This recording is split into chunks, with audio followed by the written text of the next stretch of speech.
Good evening. Our meeting was called to order at a closed session that we just came out of. So we're going to get started tonight with the state testing and graduation pathway presentation. And for that, I'm going to turn it over to Dr. Pamela Nathan, our Assistant Superintendent for Curriculum and Instruction.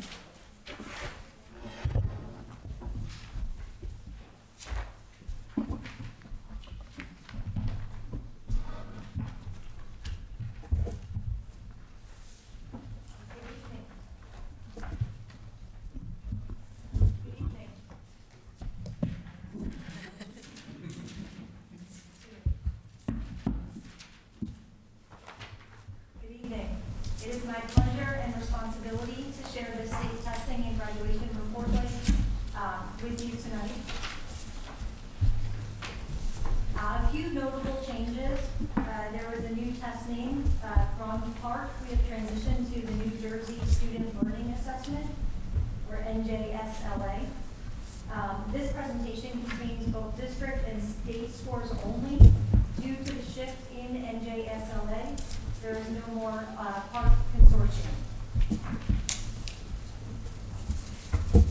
So we begin with the New Jersey Student Learning Standards Assessment in Language Arts for 2019. This slide displays the total percent of students scoring a level 4 and 5 in our district and in New Jersey. Our district is in blue, and New Jersey appears in red on this graph. In 3rd and 4th grade, we have 72% of our students achieving a level 4 or 5, 78% in 5th grade, 84% in 6th grade, 85 in 7th, and 89 in 8th grade. Here we can see the language arts scores from 3rd through 8th grade across 2017 to 2019. 2017 appears in blue, 2018 in red, and 2019 in green. Across the years, you can also see a cohort of students. For example, 6th grade in 2018 had 83% scoring a level 4 or 5. And that cohort in 7th grade in 2019 had 85% scoring a level 4 or 5. Keep in mind the test did change from PARC to NJSLA.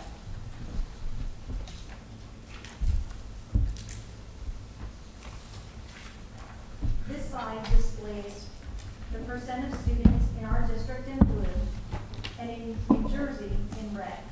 For the New Jersey Learning Assessment in Language Arts for 9th through 11th grade students.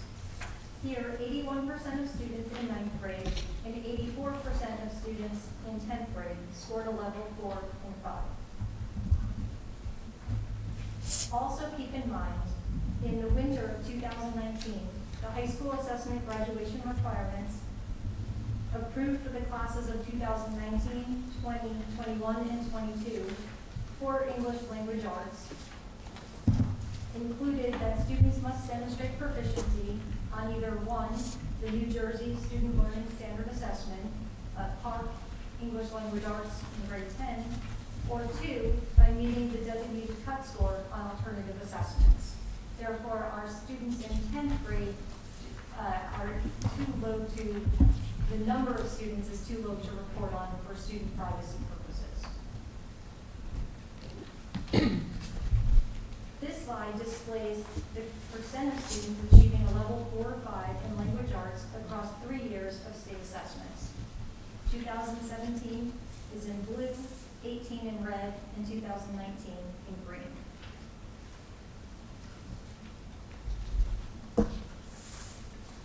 Here are the results for the New Jersey Student Learning Assessment for mathematics in 2019. The blue represents our district, and the red represents the state. In 3rd grade, 73% of our students achieved a level 4 or 5. 4th and 5th grade had 74%. 6th grade had 78%, and 7th grade had 79% of students scoring a level 4 or 5. Once again, students who participated in grade 8 mathematics, those numbers are suppressed to protect student privacy based on the number of students. Here again, results from 2017 through 2019 are displayed. 2017 is represented in blue, 2018 in red, and 2019 in green. Once again, you can see a cohort.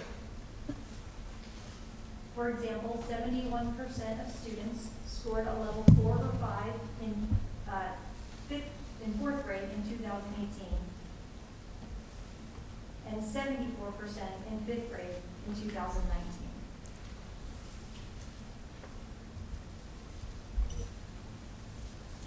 Here are the results for grades 7 through 11 for algebra, algebra 2, and geometry. The blue bar represents WWP, and the red represents the state of New Jersey. The red box below the graph contains the number of valid scores, in other words, the total number of students who took the test and received the valid score. Keep in mind, in 2018-19, our course sequence changed to Algebra 1, Algebra 2, and then Geometry. The class of 2023, the number of students will be balanced again.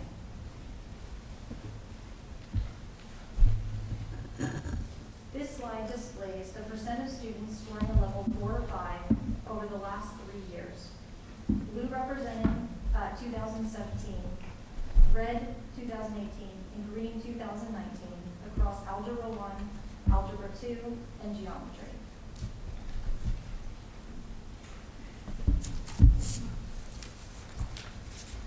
We can now look at our data by subgroups.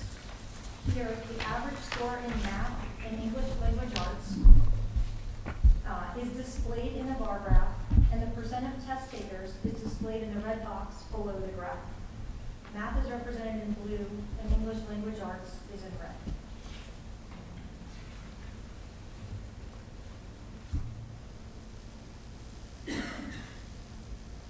We can further break down our data by subgroups as seen here.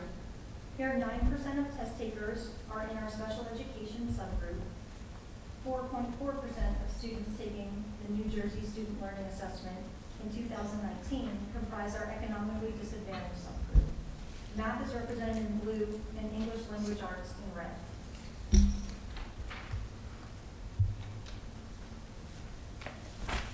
Gender is another subgroup for viewing data. In 2019, 49% of test takers identified as female and 51% male. Math again is in blue and language arts is in red.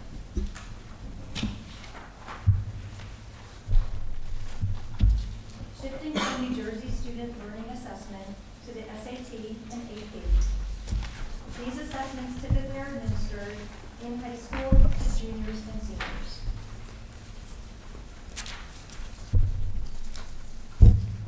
Beginning with the Scholastic Aptitude Test, or SAT, we see the data which reflects the 2019 high school graduates who took the current SAT during high school.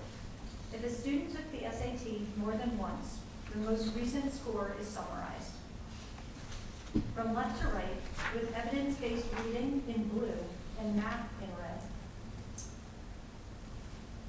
We can view the district in 2018, the New Jersey group in 2018, and the total group of SAT takers anywhere, nationally and internationally, in 2018. This pattern repeats itself with the 2019 data. Overall, 89% of students took the SAT.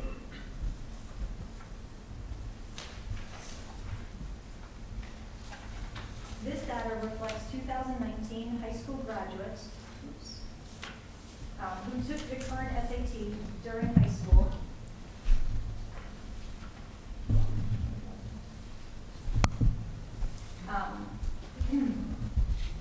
If the students took the SAT more than once, the most recent score is summarized. Evidence-based reading again is in blue, math is in red, and from left to right, we can view scores from our district from 2017, 2018, and 2019.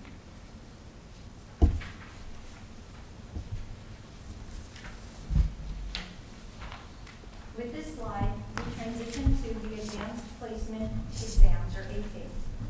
Here, we can 2012 to 2019 in the line graphs. The blue line represents high school north, and the red line represents high school south. The table below represents the total enrollment in our two high schools from 2012 to 2019.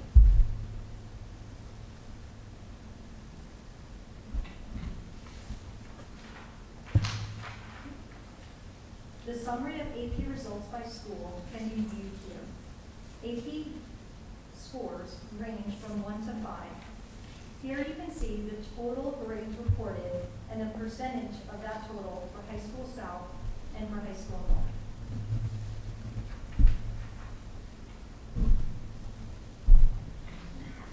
In summary, 75% of 11th and 12th grade students took at least one AP course in 2018 and 19.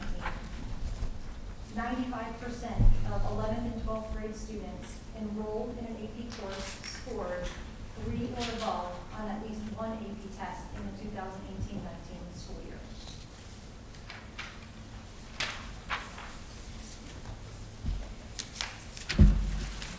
The testing presentation concludes with 3 slides which share the New Jersey Department of Education's graduation pathway report. On this slide, our students who graduated in 2019 are represented and overwhelmingly met both math and language arts graduation requirements. We had one student with a special circumstance who did not meet both the math and English language arts requirements.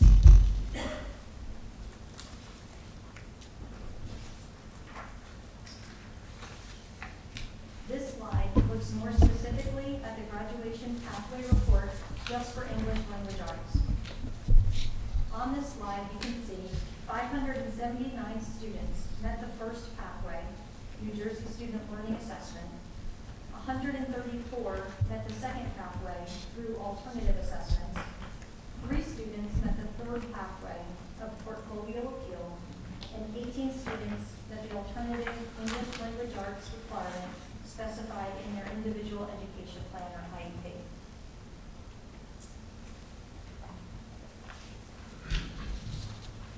And a look at that same data through the math lens. A closer look, you would see similar numbers to the previous slide as seen here in the total. So the first pathway, New Jersey Student Learning Assessment, 589. The second pathway, 108 students. The third pathway, the portfolio appeal, we had 5 students. And alternative math requirements specified in the IEP, we had 23 students. So that concludes the graduation report and testing presentation for 2018-19 school year. Thank you. Thank you. Does anybody have any questions for Dr. Nathan? Thank you very much. We had another presentation tonight, and to introduce that, I'm going to turn it over to Dr. Chris Russo. At this time, I'd like to introduce Mr. Dan Rhodes from Schneider Electric.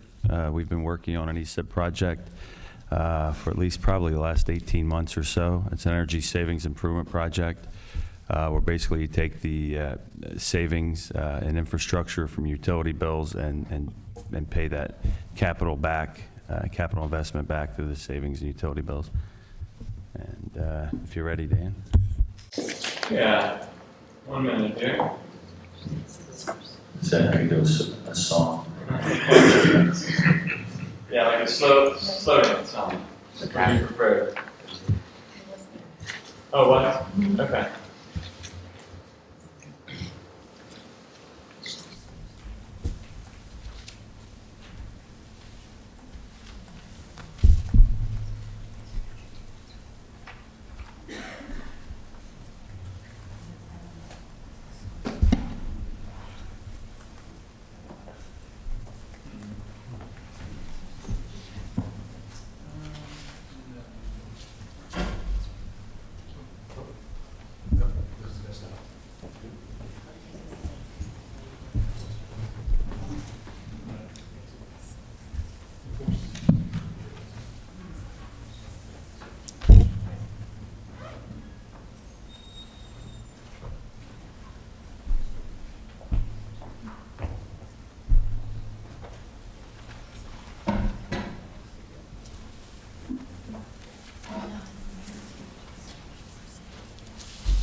Well, Oh.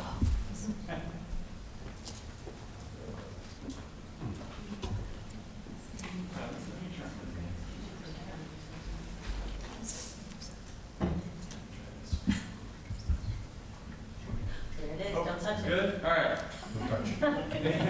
Wow, look at that. Okay, thank you guys.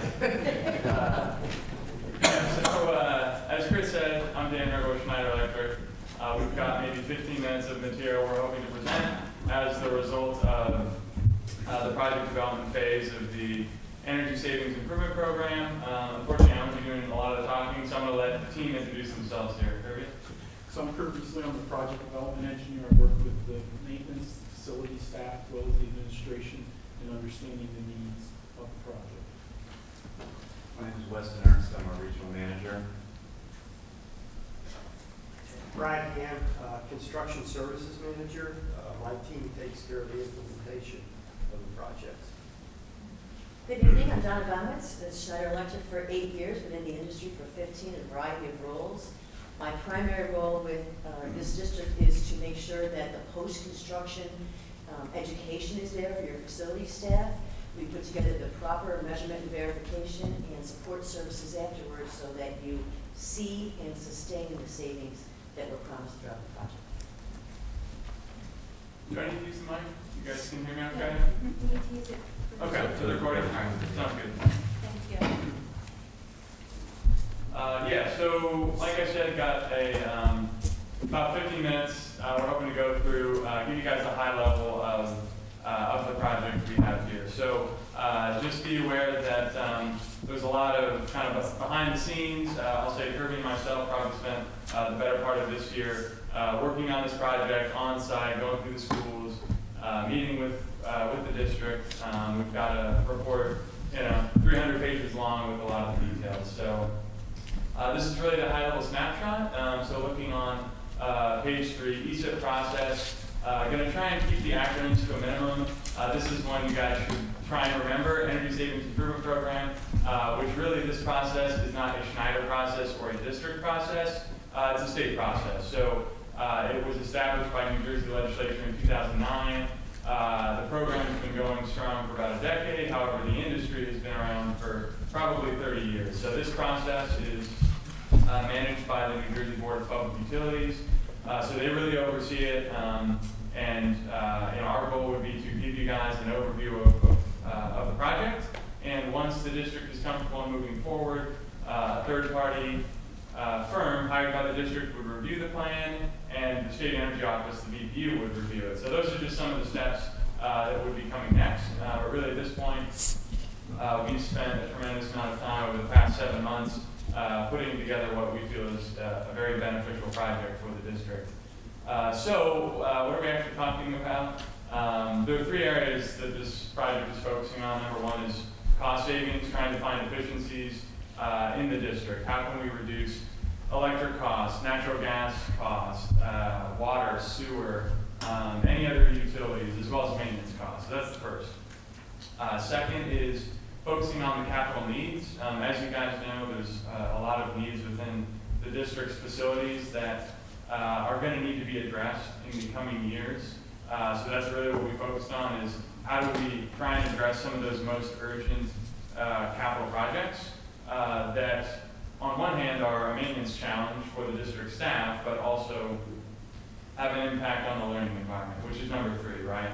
How can we help the district improve the standard of facilities and improve the learning environment through better comfort, things like better temperature control, humidity control, and better lighting systems, just overall improve the learning environment. So those are the 3 areas that really we focused on in putting this deal together. So we started with a pretty simple energy benchmarking. So Energy Star, you may recognize the logo from your fridge or your microwave. It's a standard for energy efficiency. A building can get Energy Star certified if it's in the top 25% of efficiency. So these scores, similar to other standardized tests, are percentile based. So the median is 50. As you can see right now, 8 out of the 10 schools are below average for energy efficiency, and actually 5 out of 10 are in the bottom 25%. So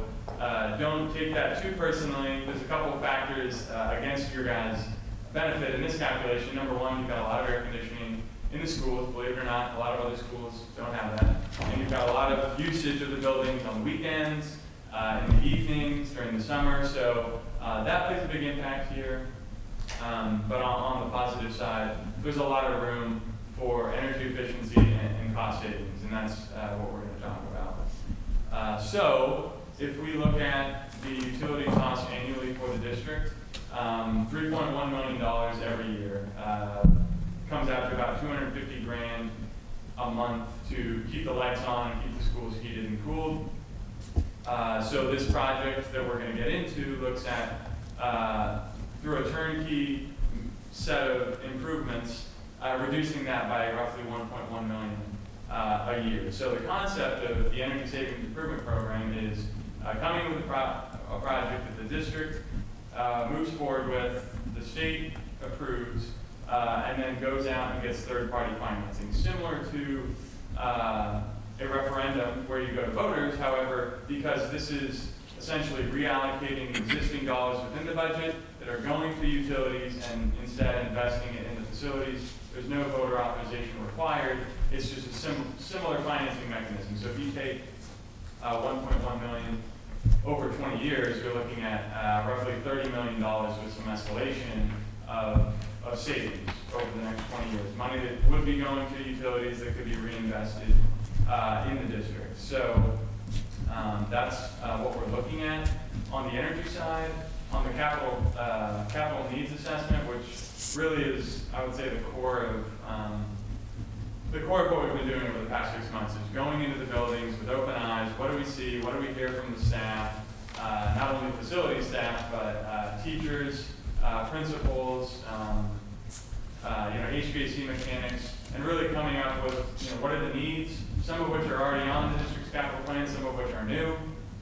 And all in all, we identified $45 million of capital needs. And that's not everything. That's not sidewalks and parking lots. It's energy-related projects, HVAC-related. So of that, we worked with the administration going back and forth through this whole process to narrow it down to what those most urgent needs are, and put together this turnkey program, leveraging the savings of that $30 million figure. So we're going to take a quick look at what that entails.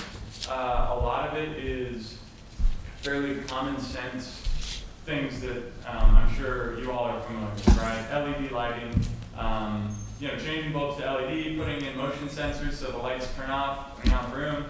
Simple concept.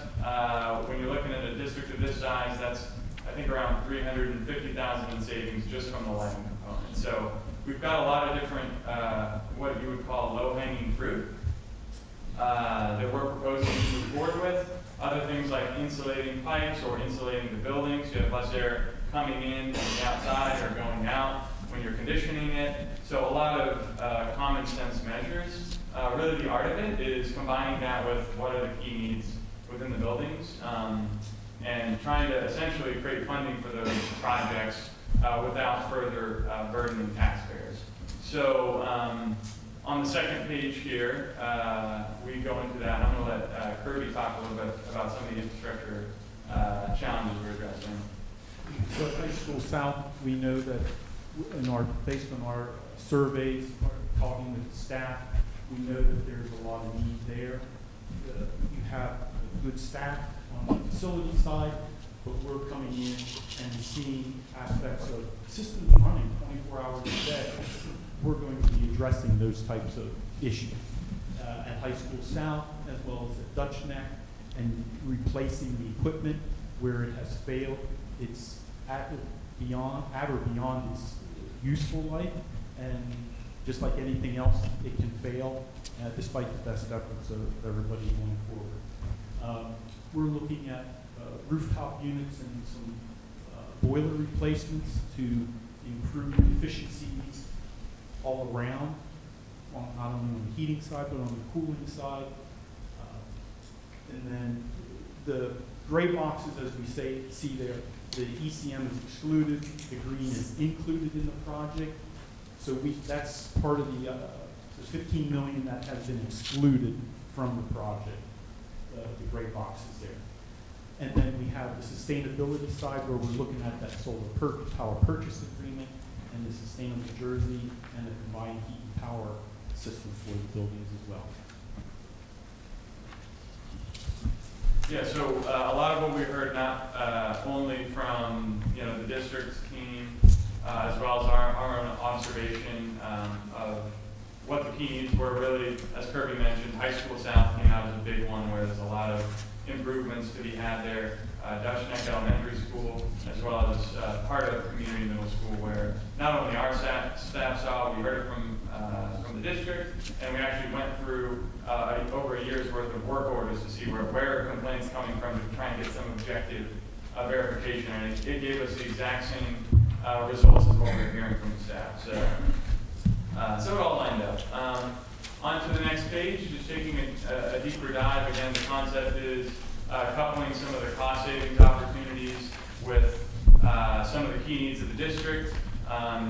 Obviously every piece here has a cost and a savings associated with it. A lot of that is fairly self-explanatory, but all in all, these are the parts and pieces that put together the overall project. On the second page here, you can see at these three facilities, pretty sizable investments. So again, especially around the HVAC systems, these are projects the district is going to need to take on at some point. I think we've seen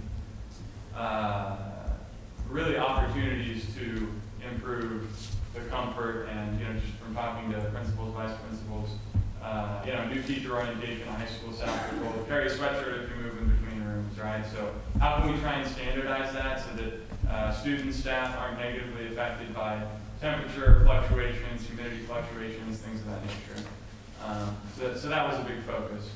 On page 13 here, just zooming out a little bit, again, really the concept is trying to leverage cost savings to fund a lot of these key needs. So concept is here having the district contribute from capital reserve just under $6 million to get this $30 million investment opportunity. So the pie chart on the right is more or less how would a project of this nature be paid for. Really 75% would be paid for from energy efficiency savings, savings from on-site solar. About 5% or $2 million would come in the form of incentives from the state, and then the last share would be a capital contribution from the district spread out over 2 years. And again,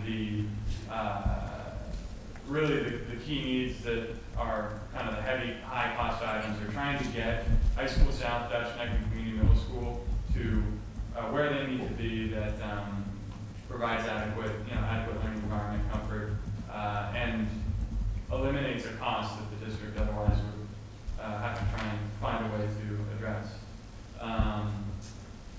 So I think we touched on a lot of the drivers here. I think from our perspective, we see a lot of upside around just the comfort within the facilities, around trying to take a big bite out of capital projects the district is going to have to address at some point. Hypothetically, maybe it reduces the next referendum, or maybe it buys some more time before the next referendum, looking out far into the future. And then another thing, speaking with the staff, a lot of time, both the in-house facility staff as well as Airmark employees, they're spending a lot of time responding to comfort issues and trying to keep, rooms that are too hot or too cold and get them where they need to be. But the challenge is, there's a lot of systems that are outdated, dilapidated, and frankly just don't work. So there's, I think, a lot of time that could be freed up of staff that could be better spent. And then on the environmental side, saving $1 million+ a year is nothing to sneeze at. That's the figure of speech. And we're looking at probably a 56% reduction in the district's carbon footprint by becoming more efficient, using renewable energy, and from the calculations, that's roughly the equivalent of taking 1,400 cars off the road, or 700 homes energy use is kind of the environmental equivalent of the savings the district could see. So all in all, I think there's a lot of different angles to look at this, but really it's about trying to maximize what the district can get done without further burdening, for lack of a better term, taxpayers, and trying to do more with the district's funds. So I think that's in a nutshell. We can take questions at this point. And the last slide is just what the next steps would be when the board is comfortable and moving forward. I mean, we're excited. I think at this point we're in a pretty good position to try and get a lot of this work done next year. So those are some of the high-level milestones of what we would be looking at. But yeah, at this point, we'll take questions. Could you just provide the rest of the board a little bigger snapshot of the solar power savings part? Yeah, so we've looked at solar really at all the schools, right? We began by coming up with a preliminary design, reviewing them with the administration, revising them, reviewing them with the board committee, and at this point we're looking at almost exclusively rooftop solar. There's a couple areas that there could be some on the ground in like a detention pond, so it's an unused area that's already fenced off that is potential. We're not factoring in the savings currently for that, so that would be upside to the project. But at this point, we bid it out.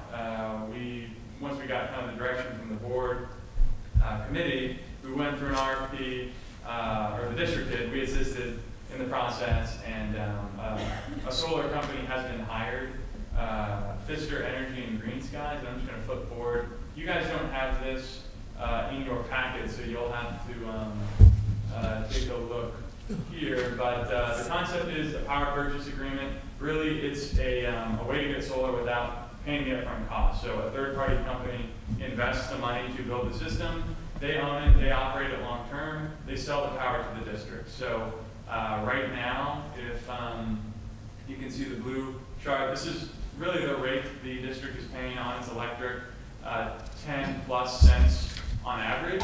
The two PPA rates we got from the winning bidder are between 3.2 and 4.2 cents. So we're looking at less than half the cost that's currently being paid.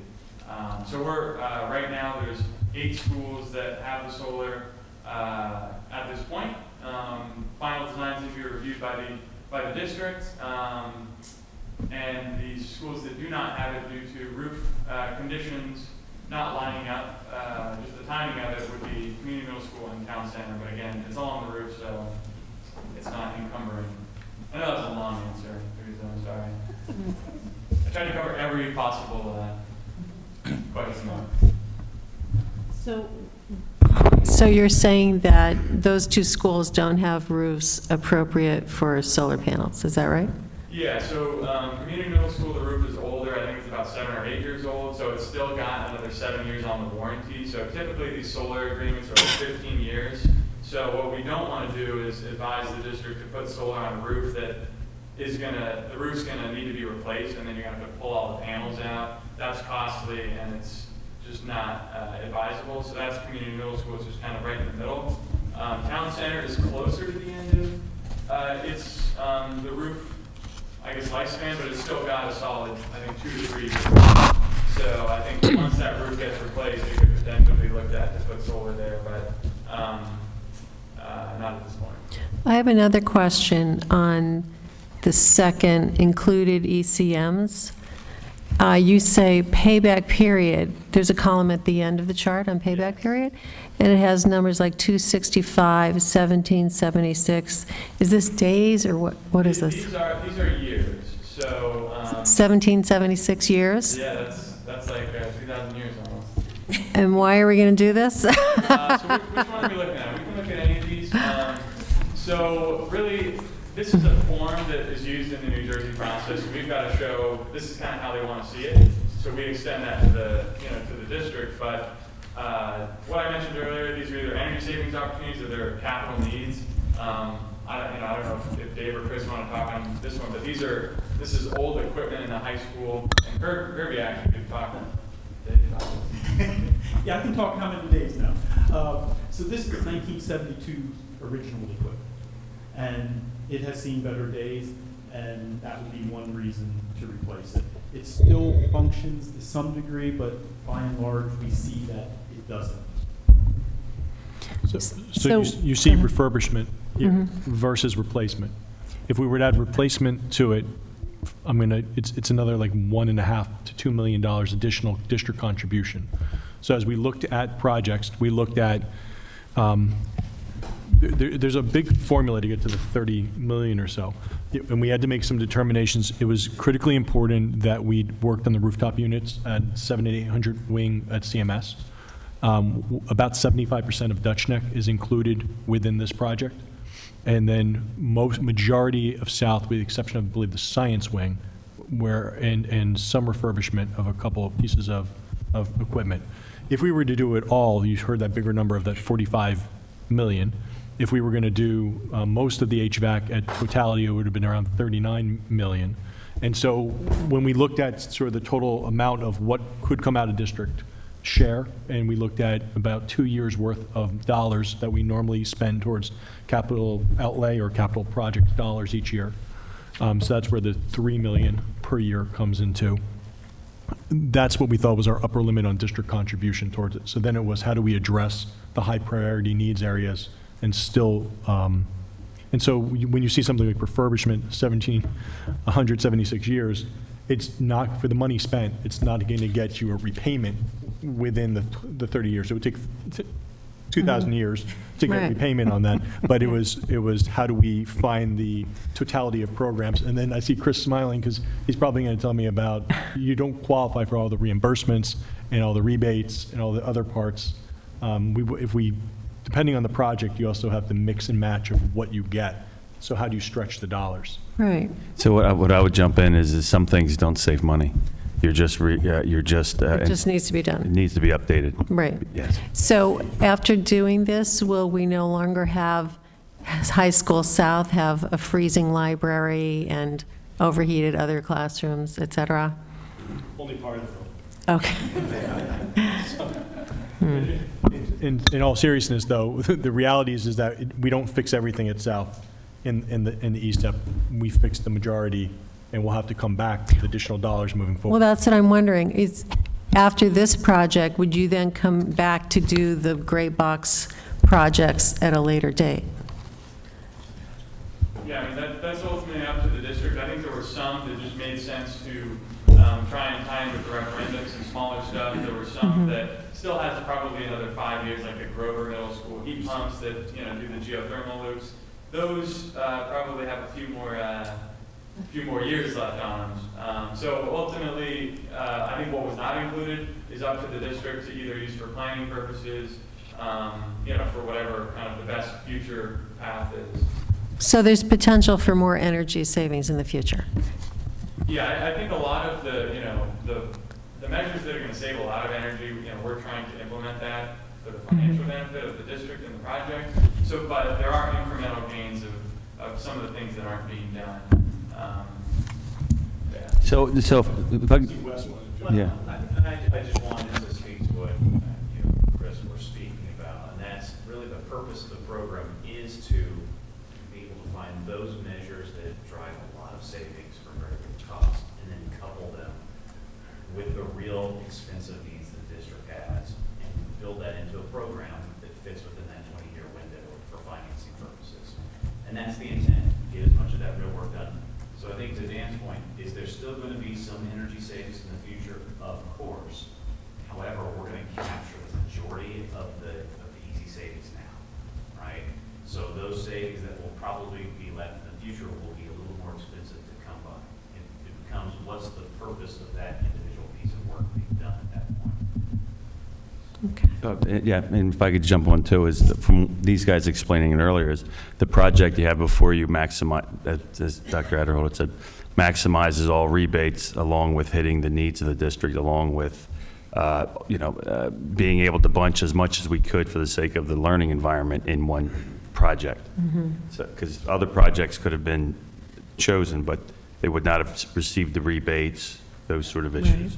Right. Okay, thank you. Yeah, if I could just add, there was a tremendous amount of back and forth collaboration with Dr. Russo, Dr. Adderhold, Mr. Earl, and really the facilities department has been tremendous. Thomas, Jason, Kerwin. We spent a lot of time with them going through the buildings and then going through the sit down, reviewing this. You know, they had a ton of questions. They really vetted this, made suggestions, and I think helped to make a better project, if you will. Thank you.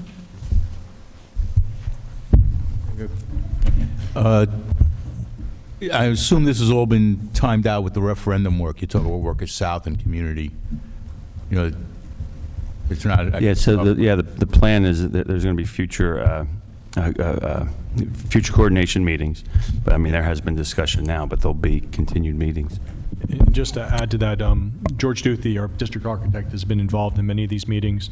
He's met with the team from Schneider, as well as our building and grounds, as well as Chris and I directly, and they've coordinated. And we do know that, as Dr. Russo said, we need to do coordination meetings because we have a very aggressive referendum project build period coming up this next school year, in addition to the work that could be done with the ESEP, as well as needing to make sure that we're managing our extended school year for our special needs students, as well as our obligations and commitments to both West Windsor Recreation, Plainsboro Recreation, and our summer community education program. And we've talked about that as late as today. So we know that there's a tremendous amount of coordination work that needs to be done moving forward. One thing that I would say with the project on the agenda tonight are two motions. One is to approve an RFP for a third party engineering firm to review the project as being proposed, and the other would be to submit it to the state for their review. The process is very prescriptive, and that's the next step that we would go through, and we need to get that moving. Just to add, so the motion is to award, correct, for the yes, okay, for the RFP that we have done, responsible received, and to award for that. Yeah.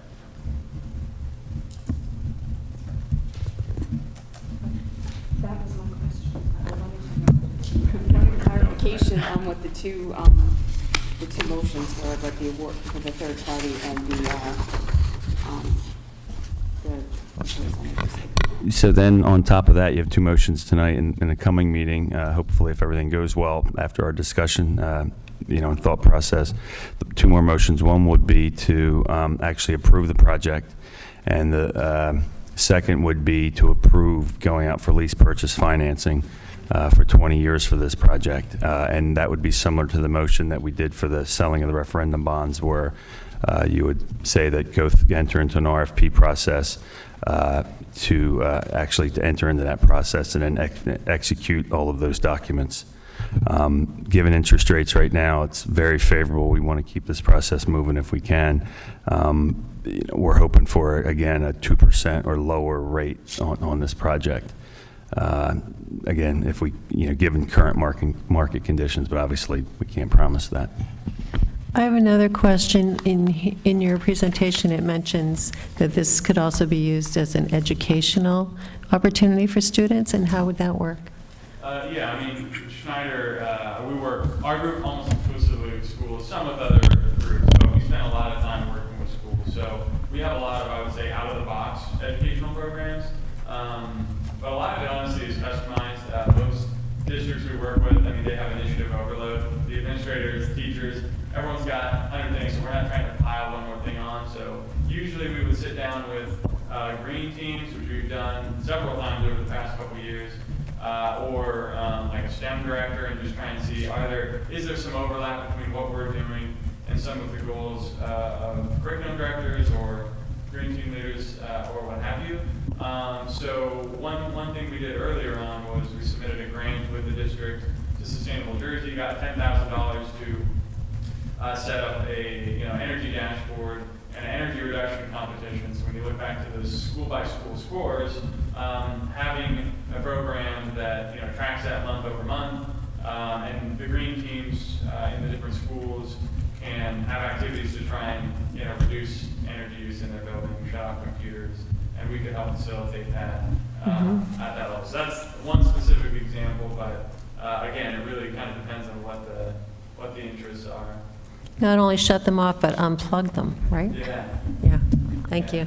But Dan, just to give you and Schneider a plug, Dan's come to no less than half a dozen Green Team meetings around the district in the last year, including several of our district evening night presentations, done presentations at the Green Team for our Sustainable Jersey Green initiatives, as well as incorporated the students in the middle school and the Energy Counts, as well as worked with some of the Girl Scout troops as well. So Snyder's already been out working with our students.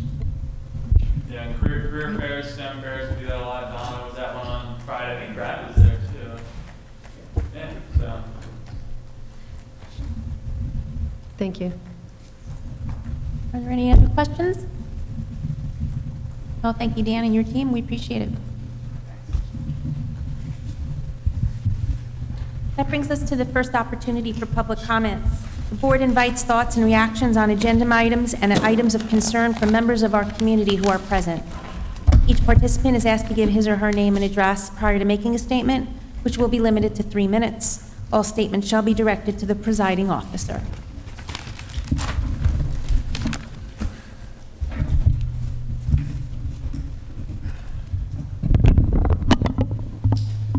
Good evening. My name is Bruce Amstrali, and I'm the president of the Teachers Association. I'd like to make 3 comments tonight. First, last Friday, I'd like to thank the members of the board who were able to join us with our celebration of 50 years as an association. It was September 30th, 1969, that we created our relationship between the board and the Teachers Association, and for the last 50 years, we've been creating what I think is one of the, with administrators, with parents, with students, with teachers, one of the premier districts in the state of New Jersey. So thank you for those that were able to join us at our celebration at a local facility. We had lots of fun. We had a lot of retirees, community members. Dr. Downs showed up, which was awesome. So first, thank you. Secondly, I look forward to seeing the Snyder report online so that I can share it, because I do agree we don't want frigid libraries or steamy gyms. There are things that we want to balance out. And then finally, as an education association, we're also affiliated with Mercer County Education Association, and we work closely with Mercer County Education Association with all the various affiliates. Every year they have a nomination process to nominate a friend of education. And this year we were proud to nominate and proud to have our Dr. Avid recognized by the Mercer County Education Association as a friend of education. And we just wanted to congratulate him and say, another well-done job. School boards, Mercer County Education Association, our job is to embarrass you this year. Thank you very much.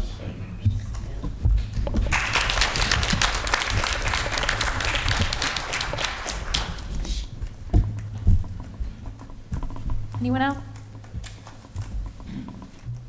All right, we'll close the public comment period, and we'll move on to committee reports. We'll begin with Tony Flores, Administration and Facilities. Okay, the Administration and Facilities Committee met on October 15th. We began by reviewing the updates on the referendum projects. The fire alarm projects at Town Center and Hvac are complete and were inspected with minor adjustments needed.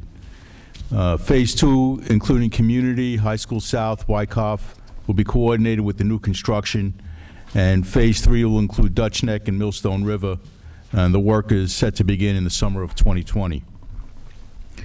The new emergency generators for Grover, Millstone River, and Community have been approved and are awaiting delivery dates. The contractor started interior work and the concrete pads at all 10 schools. Phase 2, including South, will be coordinated with the new construction projects at South, and that work is planned for the summer of 2021. Construction documents for the HVAC upgrades at North, Millstone, and Hvac are underway. Project bidding began in September of 2019. Survey work for the renovations, including security vestibules, toilet rooms, faculty rooms, and front entrances, is underway at Dutch Neck, Hvac, Grover, and Village. And the survey work for the media center renovations will begin over the summer of 2020. Grover went out for bid on October 7th, with award expected on November 19th. Construction documents are proceeding, about 90% complete for community. Then we discussed the equity update. The district equity team, it says met on September 17th, but on October 15th, we didn't know that. Our tenses are a little mixed up, but they were going to meet and they did on the 17th to explore the high leverage equity goals for the 2019-2020 school year. And then the team was meeting with Dr. Fergus the next day on the 18th to continue identifying the year's goals and to collaborate with neighboring districts on the next steps in the equity work. The team will meet in the coming weeks to finalize the 2019-2020 equity goals. On the agenda today, you're going to see two items for the committee. The committee reviewed the Avid planning year contract for 2019-20, and we'll move forward and was recommending that it be approved at today's meeting. Likewise, the Hipster contract, which is a database managing software for managing HIB issues, and we're recommending approval on both those contracts at today's meeting. We then spoke about security updates. The West Windsor PD screened, interviewed, and selected an officer who was approved and started on October 25th at Village Elementary School. The Plainsboro PD interviewed and selected an officer who's been approved to start mid-November at Town Center. The screening and interviewing will continue for Eyes on the Door and Class 3 officers. All 10 schools are now using the new security technology features during the lockdown drill process. After each drill, the technology team reviews the feedback and makes adjustments accordingly. We also reviewed a number of policy and regulations. They're on our agenda for first reading. They're on the agenda for the first reading. Finally, we reviewed the job description for teacher resource specialist and recommends approval at tonight's meeting. Our next meeting will be on November 12th. Any questions? Thank you. Next up is Dana Cruz with the curriculum report.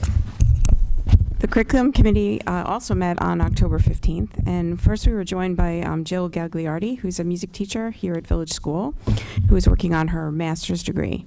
She shared with us her plans for a research study entitled Student and Teacher Perceptions of Self-Assessment in the Beginning Band Classroom, which a teacher research study.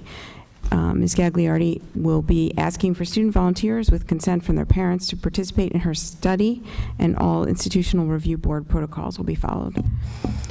Next, we reviewed the state testing report and graduation pathway report and asked questions based on the data that was presented to us. At the next board meeting, which was tonight, we will have a presentation on the state testing report by Dr. Pam Nathan.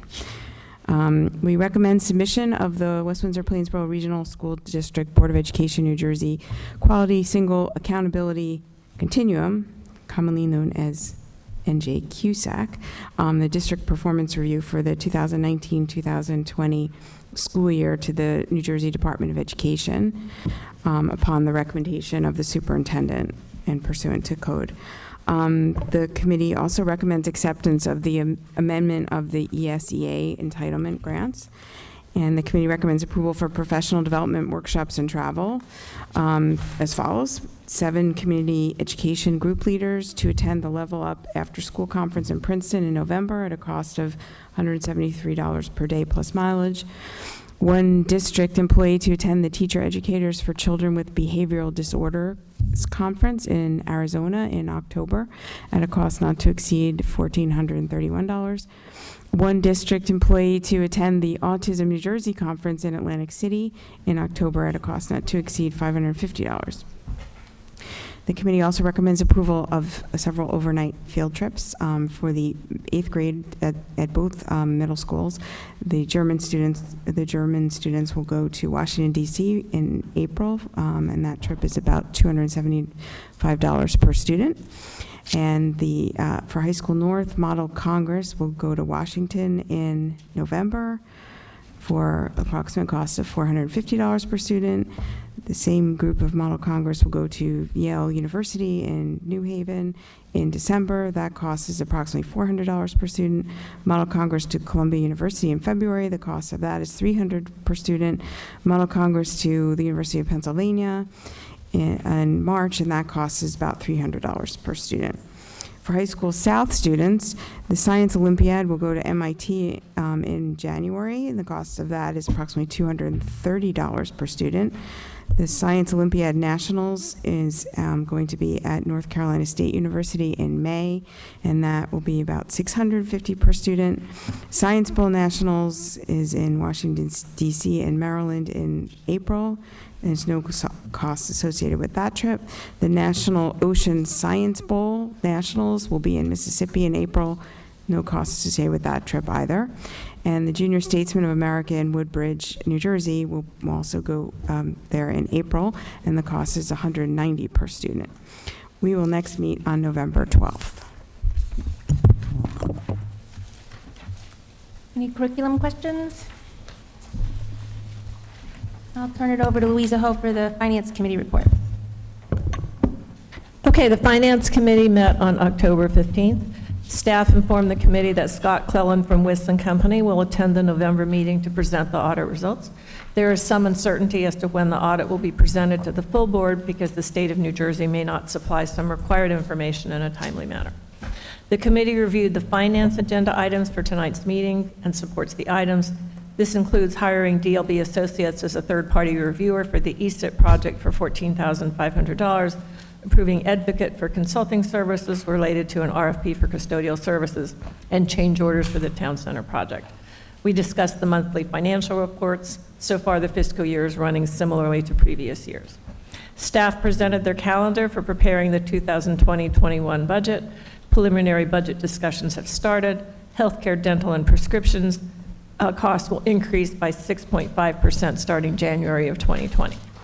The Aramark contract will go out to bid in November. We should expect an increase in costs due to the minimum wage increase, as well as normal salary adjustments due to current job market conditions. And the growth in our facilities will require an additional staff person in the contract. For the New Jersey Quality Single Accountability Continuum, known as Hvac, the committee discussed the annual required maintenance budget worksheet. This form is required by the Department of Education and calculates the minimum amount to be spent on facilities maintenance for fiscal year 2021 and establishes the minimum and maximum maintenance reserve amounts. The committee also discussed the comprehensive maintenance plan, which is also required by the Department of Education and is a general overview of the maintenance budget for 3 years for each of the district's school buildings. The committee discussed the district performance review handout, which is also part of Hvac. This reviews all areas of finance and includes the annually required facilities checklists.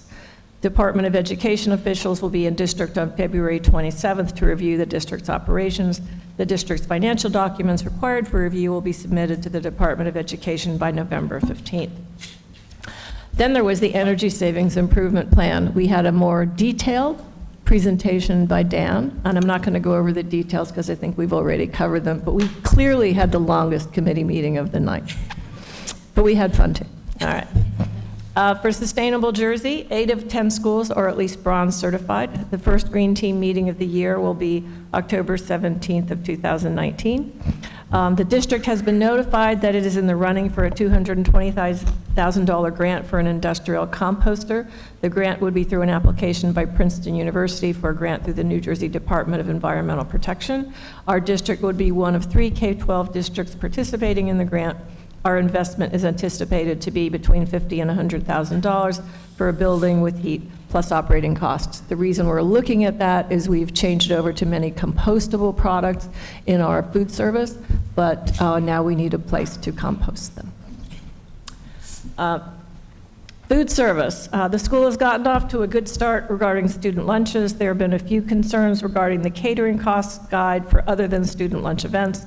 There is a concern in at least 2 schools regarding the teacher lunch offerings. Administration has visited each school to discuss the food service operation.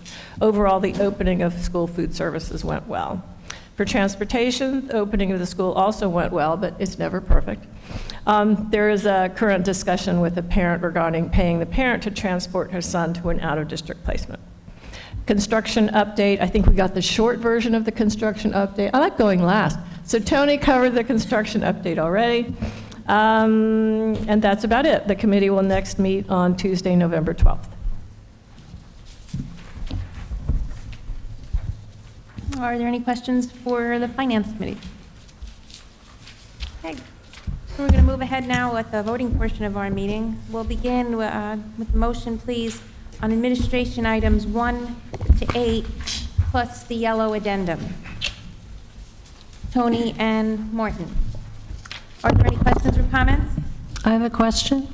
On number 8, could you explain, please, what the Avid program is? So Avid is advancement via individual determination. It's a program that supports students who typically may not have support in their homes. College going, these are very high-performing students. They have academic ability, they are prepared and want to go to school, but may lack support outside of school. So Avid recruits and works to get them involved and provide that support needed necessary to help them achieve their goals of college going. Thank you. Anyone else? Okay, we'll start with Mr. Flores. Yes. Ms. Hertz. Yes. Ms. Ho. Yes. Ms. Krug. Yes. Mr. Whitfield. Yes. Mr. Zhang. Yes. Ms. Juliana. Yes. Ms. Case. Yes. Could I please get a motion on the curriculum items 1 to 4? Dana and Carol, are there any questions on the curriculum? Okay, we'll start with Ms. Hertz. Yes. Ms. Ho. Yes. Ms. Krug. Yes. Mr. Whitfield. Yes. Mr. Zhang. Yes. Mr. Flores. Yes. Ms. Juliana. Yes. Ms. Case. Yes. Next, I need a motion on finance items 1 to 26. Louisa and Taylor. Any questions on finance? I have a question. On number 4, a 6.5% rate increase with Aetna Life Insurance for medical coverage. Is that because of just rate increases or what? It's actually a 4% increase with a 2.5% Affordable Care Act tax. That original estimate based on experience would have been 12 to 13%. Supposedly it was negotiated down to 9%, and then someone had a hissy fit, and then we all kind of went ballistic, and that number came back at 6.5%. But yeah, the increase was based on actual, our experience rating jumped during the year. Okay, thank you.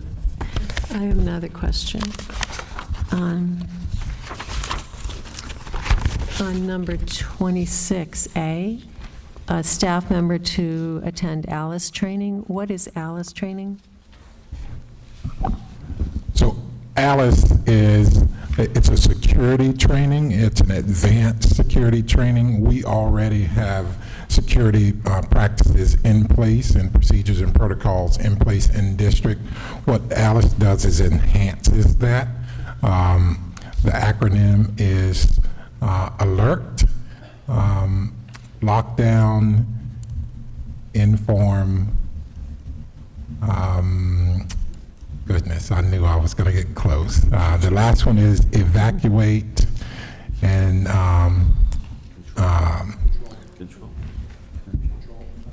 control. It's like combat. It gives you the option to maybe push back against an aggressor that may come in. So it's an enhanced lockdown, if you, like we lock down now. So what Alice teaches you to do is to use objects in the room to help you lock down. If someone breaches the room, it gives you the option to enhance how you respond, as opposed to locking down just behind tables. We don't practice that now. And what we're doing is training, taking a look at it. I've been Alice trained. We have a staff member in district who we hope to get Alice trained so that we can potentially turnkey some to board members and staff members in hopes of being able to take a closer look at the strategies that they use. Thank you. So the C was counter, and that's when. Counter, I knew it was, I was trying to think it was, yeah, counter. What's the That's E? it. Evacuate. And counter, as he mentioned, is throw something to divert, distract the person. Right. Yeah, Thank yeah, you. that's it. Thank you, Chris. Great to thank Bonnie. Thank you, Bonnie. Bonnie to the rescue. Okay, we'll start with Ms. Ho. Yes. Ms. Krug. Yes. Mr. Whitfield. Yes. Mr. Zhang. Yes. Mr. Flores. Yes. Ms. Hertz. Yes. Ms. Juliana. Yes. And Ms. Case. Yes. Next, could I get a motion, please, on personnel items 1 and 2, plus the 3 addendums, green, pink, and blue? Rachel and Taylor. Are there any questions on the personnel? I have a question. Number 1, is this a new position, and can you explain what BCBA is? BCBA is a board-certified behavior analyst, and so this particular position, typically we have in the special education, that's what we've had before, where the person makes recommendations to our staff members on dealing with children, coming up with programs for intervening and interacting for specialized needs. This particular position is a variation. It's for the child who is not labeled as special education but may require the same supports. And so the staff member makes sure, this is our way of making sure that all of our students' needs are met, whether they have an IEP or not. And is this a new position? It was I'll take that, Sharon. It was included in the budget. We spoke about it last spring, and but we never changed the job description. So when we looked at referral rates for IRNRS and 504, we saw that 75% were based on behavior concerns from staff. So we wanted to provide pre-referral or pre-classification services. So it's done as an intervention, as Ms. Fuse said. So it's new in the budget this year, talked about in the budget process, but the job description was not updated at the time. Staff member's been in position since September 1st. Thank you. Now, I'm going to also point out that the job description was included in our pony. So Yes. look for it. Yeah. Any other questions? Okay, we'll start with Ms. Krug. Yes. Mr. Whitfield. Yes. Mr. Zhang. Yes. Mr. Flores. Yes. Ms. Hertz. Yes. Ms. Ho. Yes. Ms. Juliana. Yes. Ms. Case. Yes. I'd just like to take a minute to make special mention to our people who help us a lot, Sue and Di, as we refer to them, but Diane Brennan and Susan Leskowitz are both retiring as administrative assistants in the central office after 20 years of service, and they've been extremely helpful to me personally and to the full board, and so we look forward to seeing them before their retirements at the end of the year, but wish them well and what they do after they leave us here. Can I get a motion, please, on the approval of the minutes September 17th and October 1st? Martin and Louisa? All those in favor say aye. Aye. Are there any opposed or abstentions? Do we have any liaison reports? Any new business? That brings us to our second opportunity for public comment. 15 minutes will be provided at the end of our meeting for public comment. Each participant is asked to give his or her name and address prior to making a statement, which will be limited to 3 minutes.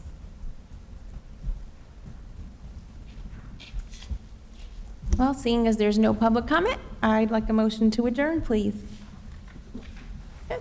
Tony and Dana, all those in favor say aye. Aye. Aye. Thanks for coming out tonight.